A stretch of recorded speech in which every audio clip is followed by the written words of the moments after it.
a big difference between dieting and intuitive eating is that intuitive eating has self-compassion. There are no rules. We have these principles. There are 10 principles, and they're there to just gently guide you.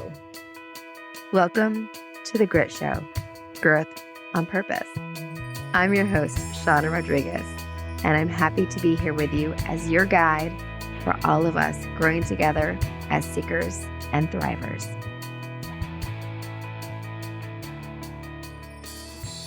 Lynn is the founder of Bona Fide Life Coaching, a body acceptance and intuitive eating coach. She grew up as a restaurant kid, working in her parents' Chinese restaurant in small town Canada from the age of 12. Food was a reason for her family to come together and connect, and it was and always will be a love language for her. However, Lynn realizes that many people have difficult relationships with food, and she has made it her mission to raise awareness around diet culture and the harmful effects it has on people's physical and mental health. Lynn works one-on-one with people struggling with shame and guilt around eating and helps them find joy and peace with food and with themselves. I'm looking very forward to hearing her refreshing take on things, and especially as we prepare for 2023. I think she has a good perspective for us. Thank you so much for being here today, Lynn. Thank you so much for having me, Shauna. I'm excited for this conversation. I think that as we're starting, you're ready for the new year, people are making resolutions. I think that it's kind of a good time to kind of have this perspective of looking at things a little bit differently. So how did you lead into this? I love your background is in your family's restaurant. I love that. And that food is a love language for you. So how did you kind of get that connection to it and the intuitive eating piece?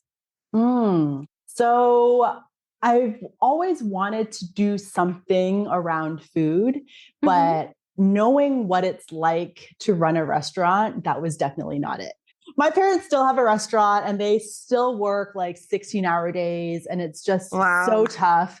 And I was just like, nope, that is not for me. I do not want to work that hard. There is that, I just can't see myself just not having a life at all.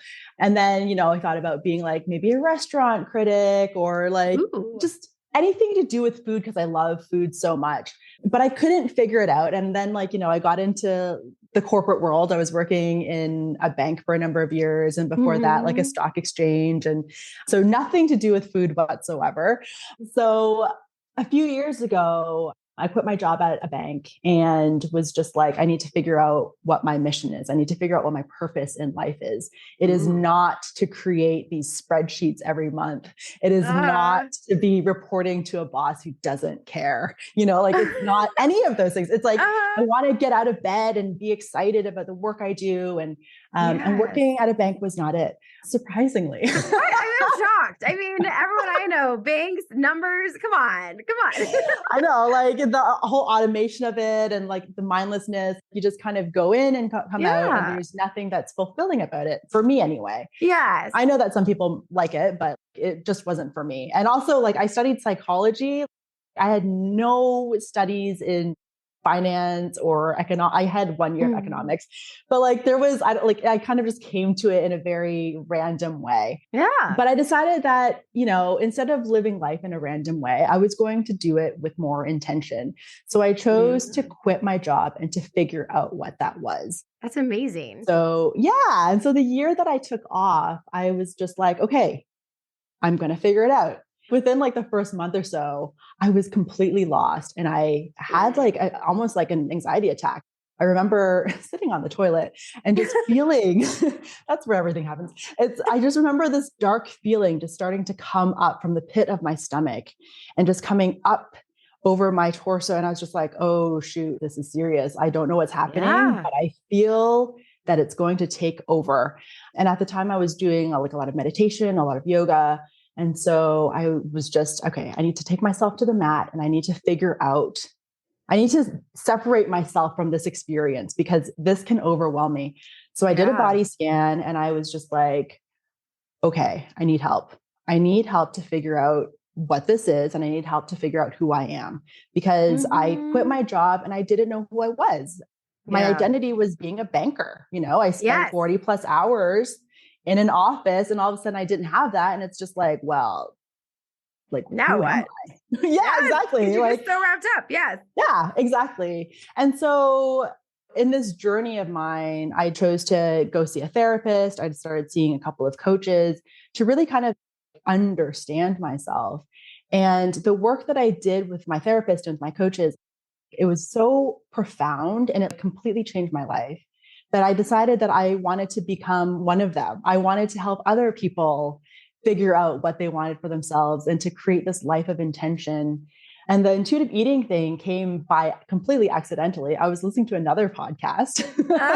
Podcasts are good things. We like yes, podcasts. They're so informative. So I was listening to Yes. this other podcast, and Evelyn Triboulet, who is one of the co-creators of the intuitive eating framework, was being interviewed. And everything she was saying, I was just like, my mind was blown because I was just like, oh my God, like this is how I approach eating. I didn't know that this was a thing, right? Yes. And it's essentially the anti-diet. Instead of listening to diets and following plans and stepping on scales and doing all of these things that are external from us, it's coming back to the self. And I was just like, oh my God, I want to do this. This is what I want to do. Like, I want to help people. I want to help them find clarity. I want to help them create a life that is intentional. And it has to do with food. Oh, there we go. We brought it together. I love it. I love it. That's great. That's perfect. I think we talked about skill stacking. We talked about a few times in our podcast when we have folks that come on and talk about finding their ways. It is finding those things that from the different stages of your life and places you've been, like, what did you love about it? What did you get out of it? What was this thing that was important to you? And then you bring them all together. And it's so amazing when they coalesce and like point you in the right direction. So that's beautiful. I love it. Yes. That's so exciting. So tell us more. I want to learn. Tell me more about this intuitive eating, because the phrase sounds brilliant and you get a sense of it, but I want to learn more about the details about it. Share more of the details. Yeah. So, I mean, to give a little bit of history around it, it was created by these two dietitians in the US in the 90s. And it came from the fact that these two dietitians separately, they didn't know each other beforehand. They were, helping people lose weight because that is usually the solution. And I put that in air quotes, right? Yes. Like, oh, you have health problems, lose weight, And so they realized that they were helping their patients lose weight with these diet plans. But the problem was that it wasn't sustainable. Mm-hmm. So these patients would often come back. Yes. And so when they started looking into the data, when they started looking at research, because intuitive eating is actually based in research, there are studies about it. They realized that, diets aren't sustainable. Oftentimes the studies don't go for longer than 6 months, a year, maybe 2 years if you're lucky. Mm-hmm. But it's when people hit the 5-year mark after a diet plan, after they've had like surgery or whatever, that the weight starts coming back, because our bodies are so freaking smart. Our bodies have evolved so that we don't die, essentially, right? So that's smart of our bodies. Our bodies should want to live. I think that makes good sense to me. If all the things our bodies should do, living should be one of them. So that makes good sense to me, Lynn. I like the way you think. Yes. So with dieting, right? Like, the whole idea about dieting is that you're restricting yourself with the intention of losing weight. Mm-hmm. And the thing is, our bodies don't know the difference between intentional restriction and starvation, right? And so when we go on a diet and we're not giving our bodies, the calories that it needs to actually function, our bodies go into survival mode and they start slowing down our metabolism. Which is the last thing we want. Yeah, exactly. People who are on diets will often complain about like, oh my God, all I think about is food.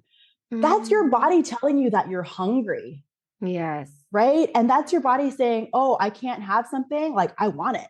Yes. Right. Anytime there's any sort of deprivation, we're going to focus on that thing. If you're told that you shouldn't think about something or you can't have something, our bodies just hold so much information. But we're taught, a lot of us are taught from a very young age not to trust our bodies. Yes.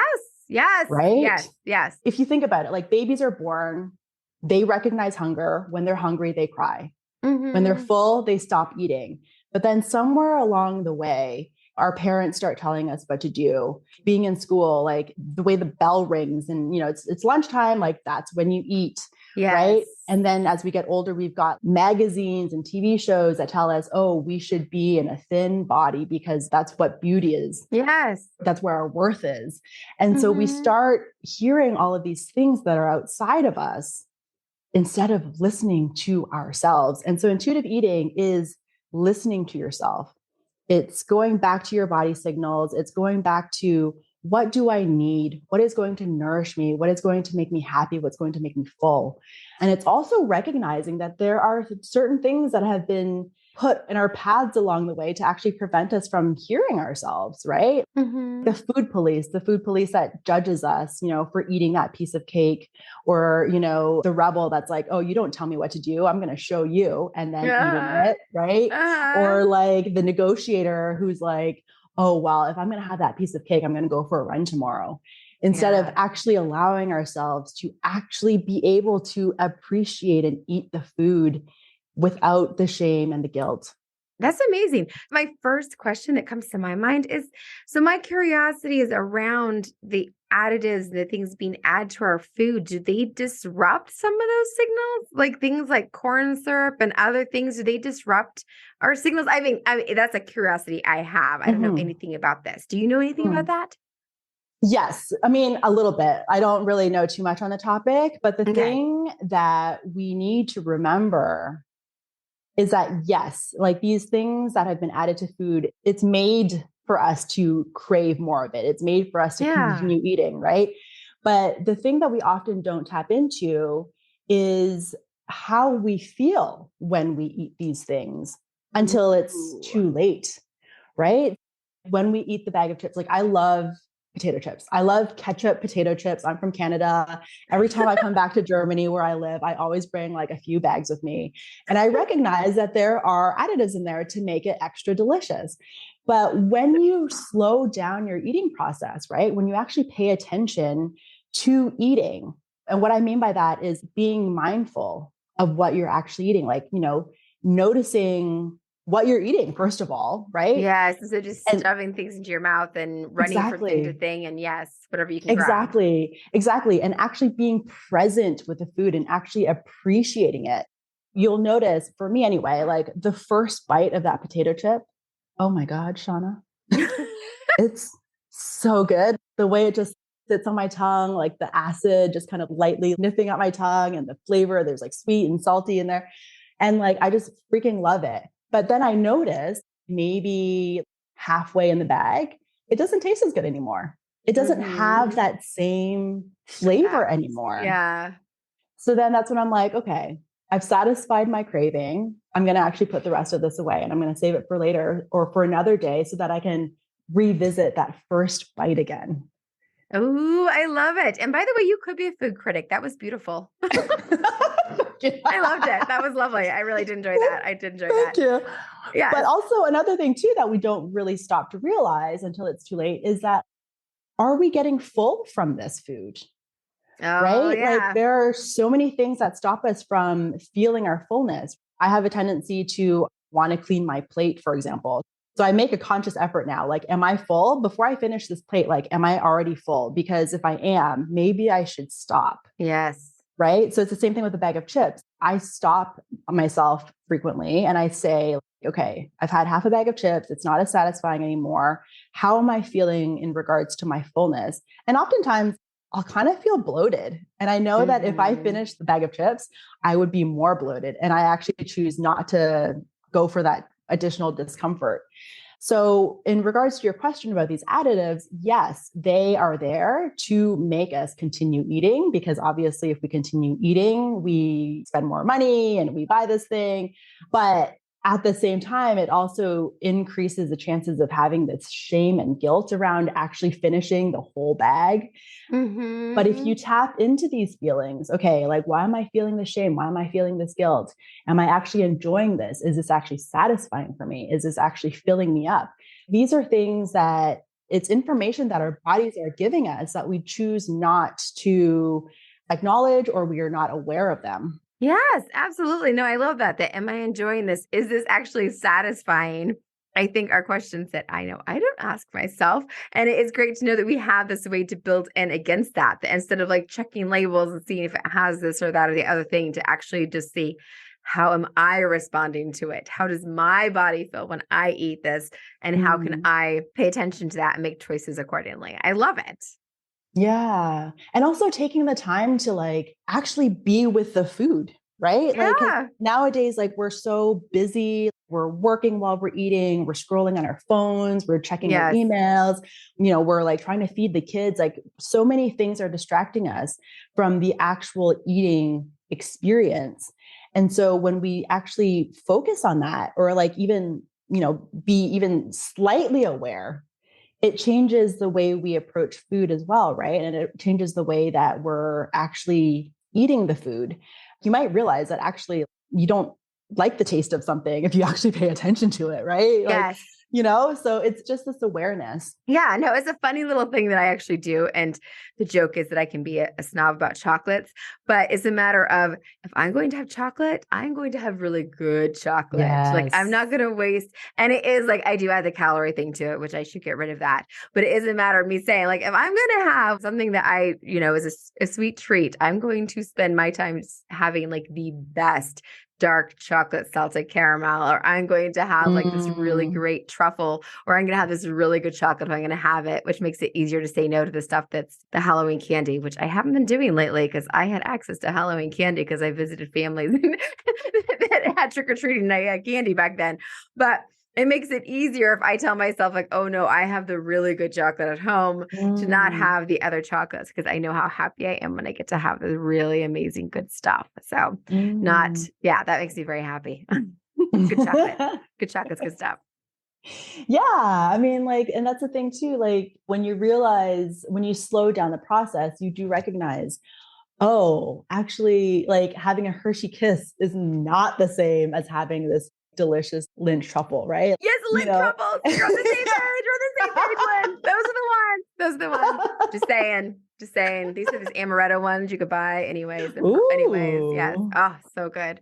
I can't get those in the stores. I need to go to the outlets that they have back east. Or when I was in Boston, there was a Lindt store downtown. The amaretto truffles from Lindt. Those are just amazing. But they have the dark chocolate ones I can get in the big bags from Costco that are the dark chocolate Lindt ones, and those would be very happy too.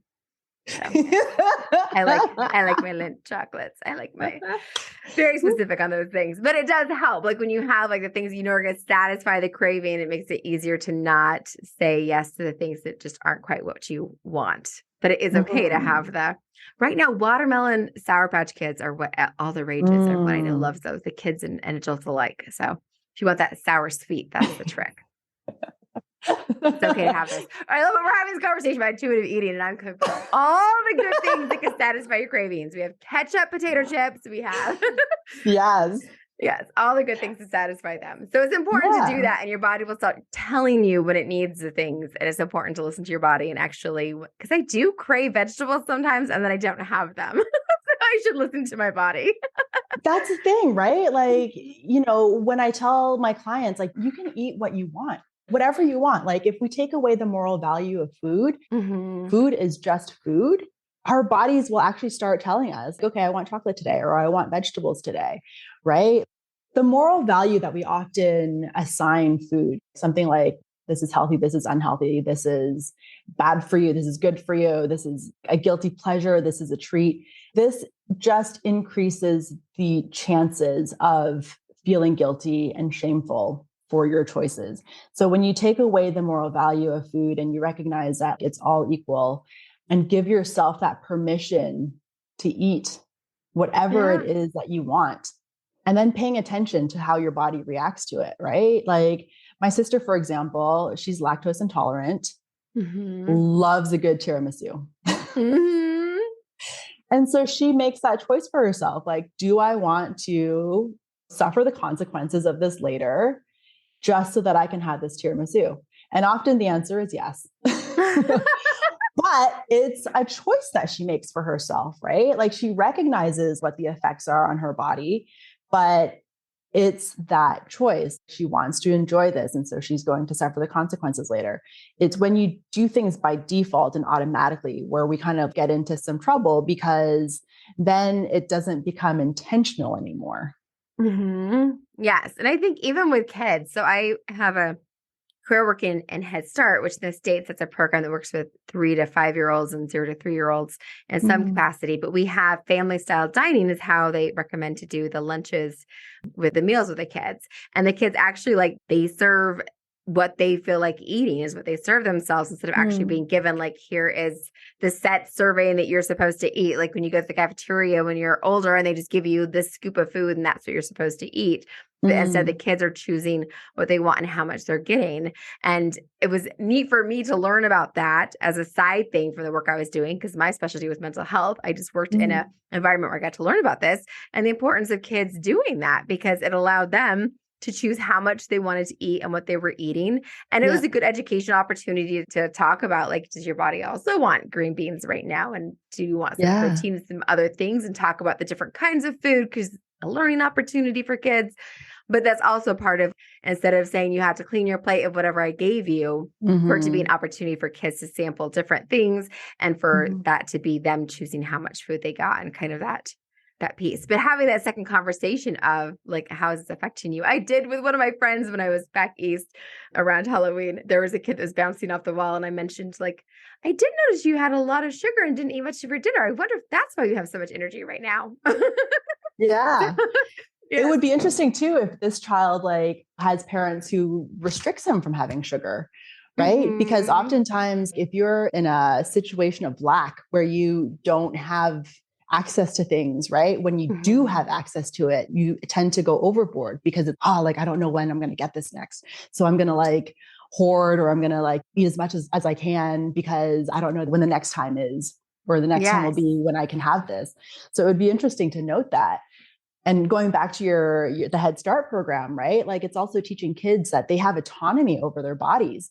A lot of the time, if we're taken in by diet culture, we're allowing an external thing to tell us what to do, when to eat. And we lose that ability to make that choice for ourselves, right? And so intuitive eating allows you to come back to yourself and it allows you to recognize that you have control over your body. Yes. Well, and even with kids, having that conversation, because it's a little more complicated because a lot of kids might eat because they're bored or for this or that, the other thing, but to be able to have that conversation with them around, so you're telling me that you're hungry. Is your body hungry? Is your belly feeling hungry right now? Or is you looking for something to do? And can we give you something to do? For adults, because it's a longer conversation than no, we're done with sugar for today. You know what I mean?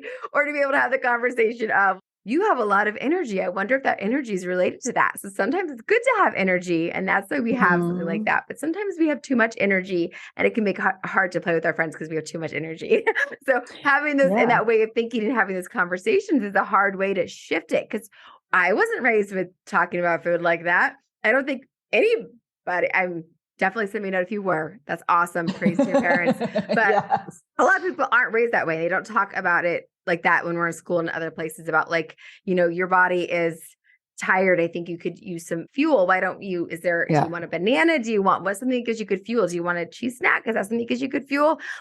Trying to figure out what good fuel for your body is and how that makes your body feel after you have that and having those conversations when you're eating dinner, how is this making your body feel? Those aren't conversations that we think to have. And we don't have them with ourselves, along with our kids. Yeah. And the thing, when a child is feeling tired or when an adult is feeling tired, right? What would actually make you feel better in this instance? Is it sleep? Because if you're not getting enough sleep, that will mess up your ability to recognize your body signals, right? Yes. You're going to want to reach for that food to stay awake. When I was working in the office, I was eating so much because I was oh my God, I need to stay awake. This webinar is super boring. So I just need something crunchy, And so recognizing what are the emotions that are coming up for me right now, right? A lot of us will self-soothe. A lot of us will reach for food when we feel difficult emotions. And so part of intuitive eating is also recognizing, okay, if I'm not biologically hungry right now, what's coming up for me that I want food? What am I feeling? Is it fatigue? Is it Am I procrastinating? Am I bored? Is there something else that I can do that will help me feel less bored, less fearful, less procrastinating? That's a word. That is a word. That is totally a word. I use it all the time. I can't believe you knew that, Lynn. Well, I feel like it's for me when I can't get organized and I do something like I go get something to eat.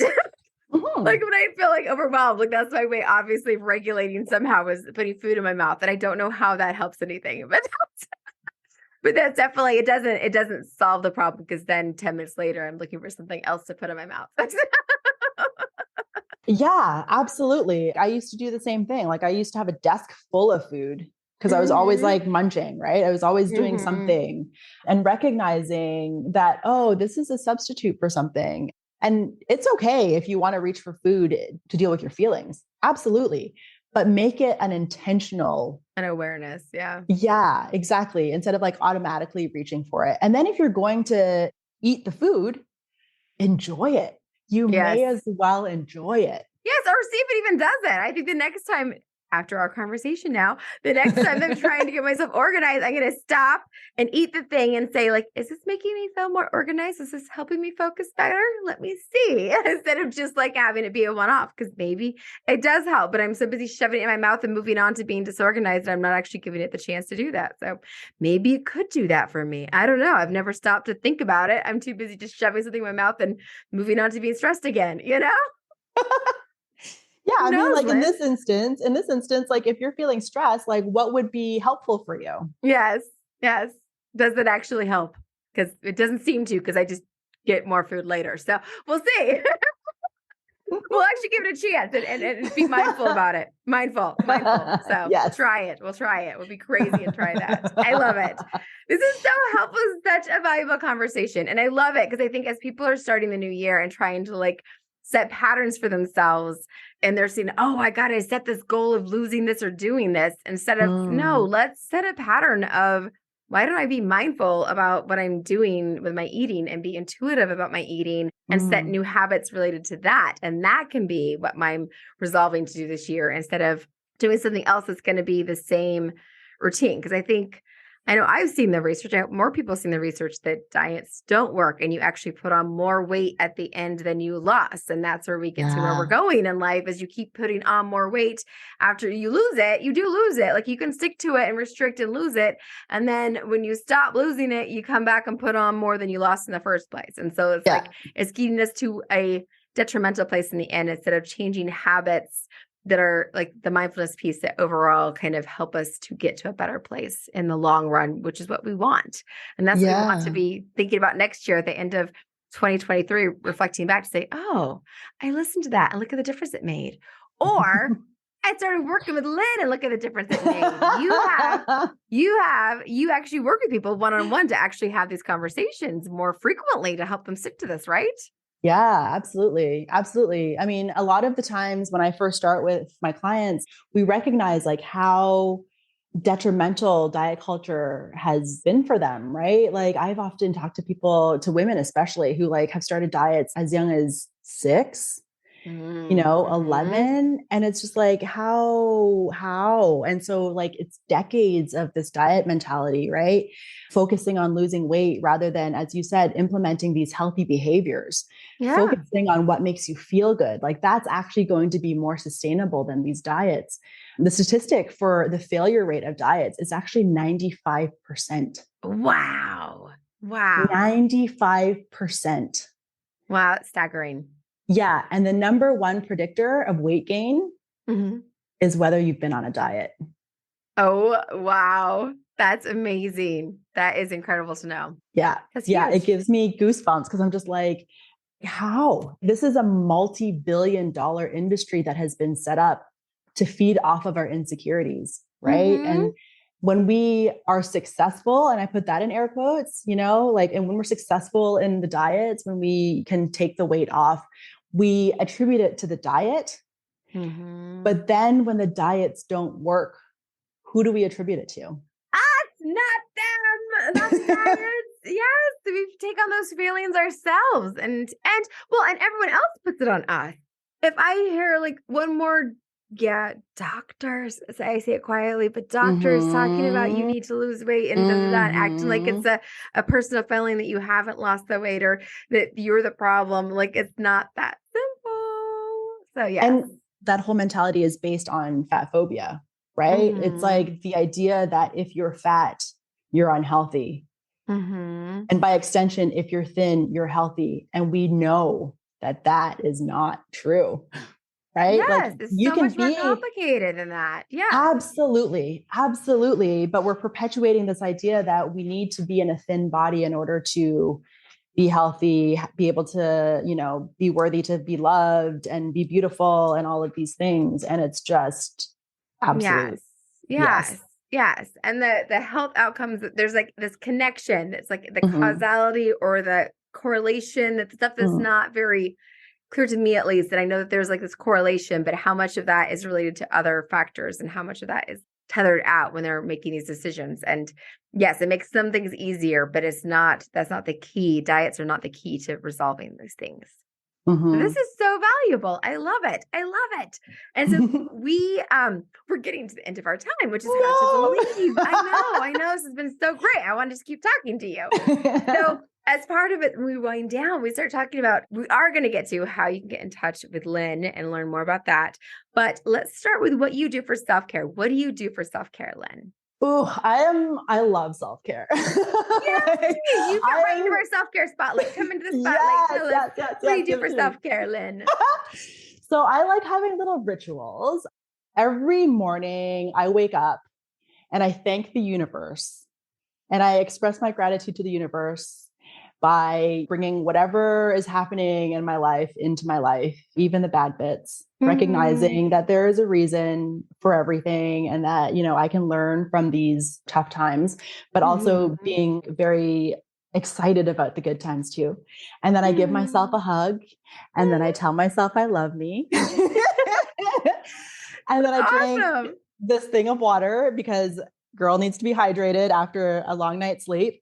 So this is how I set my mornings. Like this is how I like start my mornings because it's like that little nugget of alone time just for me before I like start the craziness of checking my phone, checking my email, like doing all the other stuff. So that's like the morning ritual that I have. I work out regularly. Like moving my body is so important to me. Like I love getting my sweat on. So I'll like do like HIIT class, boxing, strength training, yoga, like anything to just get my body moving, get the body flowing. I go to therapy every 3 weeks. Nice. Even when I am not going through any sort of crisis, like I still go because it's just a way of maintaining my mental health. And like, you never know, like things will come up in everyday life that I'll need to unpack with my therapist that I didn't even know Yes. that I needed to unpack. So rather than Yes. going when I'm at this like super heightened emotional state, like I just go on the regular just to make sure that everything is cool. That is I, awesome. I had to ask yeah, about this. So you live in that's it. Germany. And I so live in Germany. is that part of like the culture there or part of like the insurance you have? Because this is amazing that you go like on a regular No. basis. This is something you prioritized. I love it. This is something that I prioritize myself. Yeah, for sure. Like I started this like after I had like that nervous breakdown and I Yeah, just haven't stopped. So I've been going to my therapist for I think over 3 years now. that is awesome. Actually almost 4. Yeah, I love her. It's so great. It's like my ultimate form of self-care. Oh, and I get my nails done.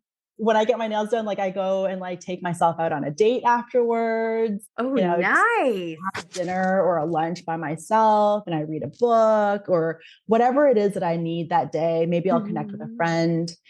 Sleeping for at least 7 hours, super important, right? To make sure that my Yeah. brain is working like optimally. And yeah, like I have all sorts of self care. So I can talk about this forever, but I know Forever. that I we're love on a it. I time love crunch. it. I love it. No, the nails is great. My sister, she does that regularly, and it is definitely her thing that she does for herself, which is great that she has that thing that she does for herself is getting her nails done. So, and I have another friend that does it frequently. I don't know if she does it as regularly as my sister does, but my sister makes it a priority. So it's Yeah, important to have those things that you do for you and you recognize this is my thing and I prioritize this for me. You had to have those things. So keep those a absolutely. priority. I like it. That's awesome. Absolutely. Yes. And so as we're winding down then, so we have what we call our grit wit, which is something we can take away and apply immediately, which I have lots of thoughts about the things you've shared that we could apply immediately. But before we do that, is there anything we didn't touch on that you want to make sure that we bring in other than how to connect with you? Is there anything about our topic we didn't get to kind of finalize? Ooh, I mean, I could have talked to you forever. So I agree. So I just didn't want you to feel cut off because we shifted quickly into the self-care. So I would like to share that the thing that is underlying all of intuitive eating, apart from self-care, is also self-compassion. Ooh, nice. Self-compassion, right? And so a big difference between dieting and intuitive eating is that intuitive eating has self-compassion. There are no rules. We have these principles. There are 10 principles, and they're there to just gently guide you, right? And there is no right or wrong. It's not a linear journey. It's a journey, right? And so when those times come up when you feel like you've done something wrong or whatever it is, speak to yourself like you would to your friend, to your partner, to your child, to your favorite pet, right? Because I think a lot of us tend to have this tendency to immediately go to the negative self-talk, right? We would never say the things that we say to ourselves to other people, right? And we deserve that self-care. We deserve to be treated nicely. We deserve to have these loving words spoken to us. Yeah. So I would say that the takeaway is to just be aware of the times when you talk to yourself. Is it positive? Is it negative? Is it neutral? What can we do to bring more of that compassion into our lives? Ooh, I love it. So our grit wit is that somebody needs to, if you're listening right now, that you're going to start listening to what you're saying to yourself and having that self-compassion. So not even starting with food necessarily, or we're going to start with food. It can be anything. I feel like the negative self-talk it's rampant for a lot of us. We can start with that because that's the importance of that awareness is the first step of even getting to be able to hear it when it comes to food, to be able to be aware of what we're saying to ourselves negatively, that we need to have more compassion with ourselves and be able to adjust those conversations and what we're saying to ourselves to be able to say the things that we would want our best friend to say, our good friend to say, what Shauna would say to you from the Grit Show, the good things that we would say about how amazing you are and how unique you are and the great things that you're offering and the different lens that you need to be using around that. And then you could start applying it to food, but start right now in this minute with listening to what you're saying to yourself and how you can reframe it. I love that. I think that's beautiful. That is beautiful, Lynn. I love that. So let's get to how people can connect with you. And you have a lead magnet. For those of you that don't know what a lead magnet is, it's basically a great way that you can get to know Lynn a little bit better, get a free item from her to get to know her and get kind of on her radar to be connected with her and get in her circle a little bit. And so she has one that she's going to be offering to us. And we're going to put it into the show notes so you guys can just click on it and get access to it. So tell us about this. It's kind of like a body scan and audio thing that people can get and listen to, right? So tell us about this, Lynn. I want to hear more about it. Yeah. So it's a 10-minute body scan. So it's a little audio clip of me just taking you through paying attention to what your body feels in that moment. It's a way to get yourself in touch with your body. It's a way to get yourself present. We're often thinking about the things that we have to get done or the things that we should have done, but we don't focus on the present. And so this body scan is for people who just want to take a little bit of time for themselves. It's a little bit of self-care. And it's also a way to reconnect with your body again, right? Like how often do we actually sit down and just say, how am I feeling? What is my body feeling right now? Where is their tension?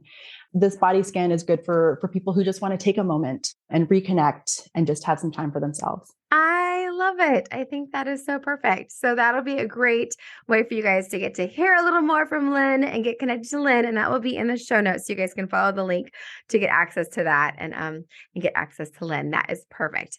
And then also, is it great to follow you on social media? What's a great way to be connected to you?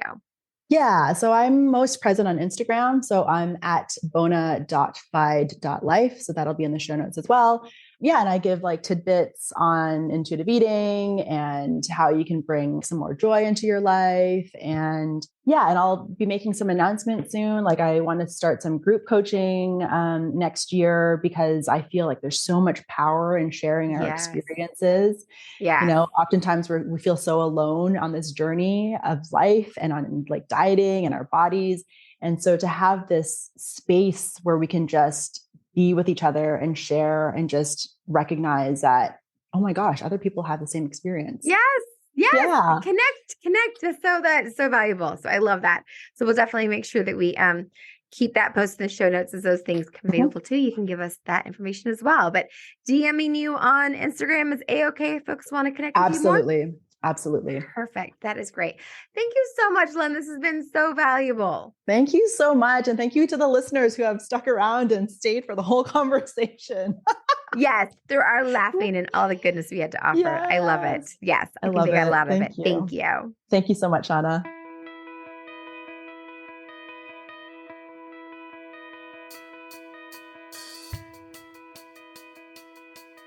If you did enjoy this episode, please take the time to share it with a friend. If you go to thegritShow.com and select listen to our latest episodes, you'll find links to all of our episodes. And after selecting an episode, it's easy to find the specific link to share that one episode.